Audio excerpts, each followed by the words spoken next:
በስመ አብ በወልድ በመንፈስ ቅዱስ አሐዱ አምላክ አሜን። ሰላም የቻናሌ ቤተሰቦች እንደምናችሁ። ዛሬ ይዤላችሁ የመጣሁት የመስቀል ደመራ በዓል ታሪክና አከባበርን ነው። ጌታችን መድኃኒታችን ኢየሱስ ክርስቶስ የሰው ልጅ ከወደቀበት መርገም ያድነው ዘንድ ከእመቤታችን ከቅድስት ድንግል ማርያም ተወልዶ በ33 ዓመቱ በራሱ ፈቃድ በመስቀል ላይ ተሰቀለ። በመገረፉ ቁስል እኛ ተፈወስን።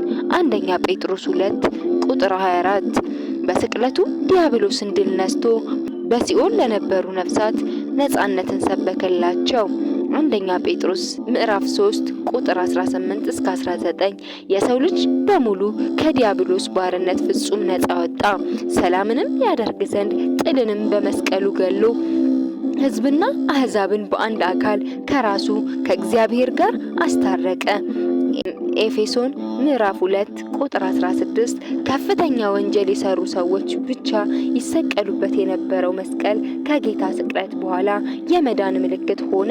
ዳሩ ግን ጌታ የተሰቀለበት መስቀል ተአምራትን በማድረጉ የታወኩ አይሁድ መስቀሉን ከሰዎች እይታ ለመሰወር ወሰኑ። ጉድጓድ ቆፍረው ቀበሩት። መስቀሉ የተቀበረበትን ቦታ ለ300 ዓመታት ያህል የቆሻሻ መጣያና ማከማቻም አደረጉት። ምንም እንኳን አይሁድ ለጊዜው መስቀሉን ከዓይን ለመሰወር ቢችሉም ከክርስቲያኖች ልቦና ግን ሊያወጡት አልቻሉም። የመስቀሉ ብርሃን በልቦናቸው የሚያበራ ክርስቲያኖች እየበዙ መጡ። መስቀሉንም መፈለግ ጀመሩ። ንግሥት እሌኒ ልጇን ቆስጠንጢኖስን ከልጅነቱ ጀምሮ ስለ ክርስትና ሃይማኖትና ስለ ክርስቲያኖች መከራ ታስተምረው ስለነበር በክርስቲያኖች ላይ የነበረው አመለካከት በሮም ከነገሱት ቄሳሮች ሁሉ የተሻለ ነበር። ቆስጠንጢኖስ የሮም ንጉሠ ነገሥት ከሆነ በኋላ በ300 ዓመታት ውስጥ ለመጀመሪያ ጊዜ ለክርስቲያኖች የነጻነት አዋጅ አወጀ። ክርስትናም ብሔራዊ ሃይማኖት ሆነች። ንግሥት እሌኒም የተፈጠረውን አመቺ ሁኔታ በመጠቀም የጌታን መስቀል ከተቀበረበት ለማውጣት በ327 ዓመተ ምህረት ወደ ኢየሩሳሌም ሄደች። ንግሥት እሌኒ ልጇ ቆስጠንጢኖስ ክርስቲያን ከሆነላት ወደ ኢየሩሳሌም ሄዳ መስቀሉን ለመፈለግ እንዲሁም በኢየሩሳሌም ያሉ የቅዱሳት መካናትና አብያተ ክርስቲያናትን ለማሳነጽ ለእግዚአብሔር ተሳለች። ከዚህ በኋላ ቆስጠንጢኖስ አምኖ በ337 ዓመተ ምህረት ተጠመቀ። ቅድስት እሌኒም ኢየሩሳሌም ሄደች። እንደደረሰችም ስለ ክብረ መስቀል መረመረች፣ ጠየቀች። ቦታውን የሚያስረዳት ግን አላገኘችም።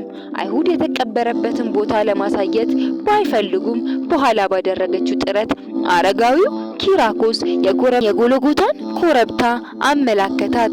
ዳሩ ግን ኪራኮስ ዘመኑ ከመርዘሙ ጋር ተያይዞ በአካባቢው ከነበሩት ከሶስቱ ተራሮች ውስጥ መስቀሉ የሚገኝበት የትኛው እንደሆነ ለይቶ ማወቅ አልቻለም። ንግሥት እሌኒ ከሶስቱ ተራሮች የቱ እንደሆነ ለመለየት በእግዚአብሔር መልአክ እርዳታ ደመራ አስደምራ ብዙ ዕጣንም በመጨመርና በማቃጠል ጸሎት ተያዘ። የዕጣኑ ጢስ ወደ ሰማይ በመውጣት በቀጥታ ተመልሶ መስቀሉ ባለበት ተራራ ላይ በማረፍና በመስገድ መስቀሉ ያለበት ትክክለኛ ስፍራ አመላከታት። መስቀሉ ያለበት ትክክለኛ ስፍራ አመላከታት። ቅዱስ ያሬድም ጢሱ ሰገድ ብሎታል። ከዚያም መስከረም 16 ቀን ቁፋሮ እንዲጀመር አዘዘች። 7 ወር ያህል ከተቆፈረ በኋላ መጋቢት 10 ቀን 3 መስቀሎች በአንድነት ተገኙ። በክብር ባለቤት ጌታችን የተሰቀለበት የትኛው እንደሆነ ለማወቅ ተቸገሩ። መስቀሎቹን ወስደው በሞተ ሰው በተራ ቢያስቀምጡ ጌታችን የተሰቀለበትና በዕለተ ዓርብ ተሰቅሎ የዋለበትን በደሙ መፍሰስ የተቀደሰው መስቀል የሞተውን ሰው በማስነሳት በሰራው ተአምር ሌሎቹ ሁለቱ ተአምራት ባለማድረጋቸው የጌታን መስቀል ለይቶ ማወቅ ተችሏል።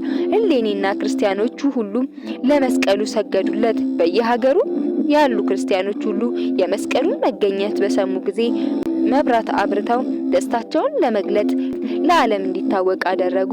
ንግሥት እሌኒ ለመስቀሉ ቤተ መቅደስ ከሰራችለት ጊዜ ጀምሮ በመስከረም 17 ቀን አሁን በኢትዮጵያ እንደሚከበረው በክርስቲያኖች ዘንድ መስቀል ይከበር ነበር።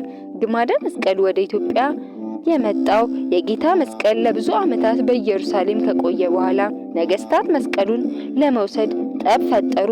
በዚህ ጊዜ የአንጾኪያ፣ የኤፌሶን፣ የአርመኒያ፣ የግሪክ፣ የእስክንድሪያ የመሳሰሉት የሃይማኖት መሪዎች ጠቡን አበረዱት። ከዚያም አያይዘው በኢየሩሳሌም የሚገኘውን የክርስቶስ መስቀል ለአራት ከፍለው በስምምነት ተከፋፈሉ። ከሌሎች ታሪካዊ ንዋያተ ቅድሳት ጋር በየሀገራቸው ወስደው በክብር አስቀመጡት። የቀኝ ክንፉ የደረሰው ለአፍሪካ ስለነበር ከታሪካዊ ንዋየ ቅድሳት ጋር በግብጽ በሚገኘው የእስክንድሪያ ፓትርያርክ ተረክቦ ወስዶ በክብር አስቀመጠው።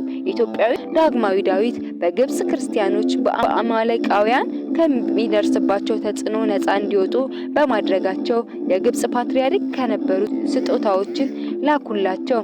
ንጉስ ዳዊት ግን የኢትዮጵያ ቤተክርስቲያን የምትፈልገው ወርቅ ሳይሆን ጌታ የተሰቀለበትን መስቀሉን እንደሆነ ገለጹላቸው። በመሆኑም የግብጽ ኦርቶዶክስ ቤተክርስቲያን ግማደ መስቀሉን ከሌሎች ንዋያተ ቅድሳት ጋር ለኢትዮጵያ ሰጥታለች። ይህ ግማደ መስቀል በግሸን ማርያም ገዳም በእግዚአብሔር አብ ቤተክርስቲያን ሆኖ ኢትዮጵያን እየባረከ ይገኛል። የኢትዮጵያ ኦርቶዶክስ ተዋሕዶ ቤተክርስቲያን መስቀልን ከሐዋርያት በተማረችው መሰረት የወርና የዓመት በዓል ሰርታ ታከብረዋለች። መስከረም 16 ቀን ደመራ ደምራ ጸሎትና ምስጋና ታቀርባለች።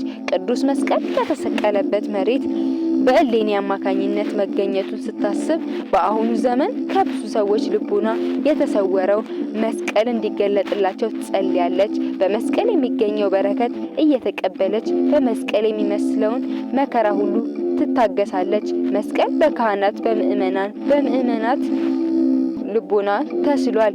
በአንገታቸውና ልብሳቸው መስቀል አለ። ስራ ሲጀምሩና ምግብ ሲቀርብ በመስቀል አምሳያ ያማትባሉ። መስቀል ለሁሉም ነገር የመጀመሪያና መጨረሻ ነው። እኔን መከተል የሚወድ ቢኖር ራሱን ይካድ፣ መስቀሉንም ተሸክሞ ይከተለኝ። ማቴዎስ 16 ቁጥር 24 እንዳለ ጌታችን ቤተክርስቲያናችን ዕለት ዕለት መስቀሉን ተሸክማለች። የኢትዮጵያ ኦርቶዶክስ ተዋሕዶ ቤተክርስቲያን በየዓመቱ መስከረም 16 ቀን የምትደምረው ደመራ አገራዊ አንድምታ አለው። የመስቀል ደመራ በተባበሩት መንግስታት የትምህርት የሳይንስና የባህል ድርጅት ዩኔስኮ እውቅና ተሰጥቶት ዓለም አቀፋዊ ቅርስ ተብሎ ተመዝግቧል። የመስቀሉ ቃል ለሚጠፉት ሞኝነት፣ ለኛ ለምንድን ግን የእግዚአብሔር ኃይል ነው። አንደኛ ቆሮንቶስ ምዕራፍ 1 ቁጥር 18 እያልን ልናከብረውና ልንጠብቀው ይገባል። ወስብሐት ለእግዚአብሔር። ቻናሉን ላይክ፣ ሼር እንዲሁም ሰብስክራይብ በማድረግ ለሌሎች እንዲዳረስ አድርጉ።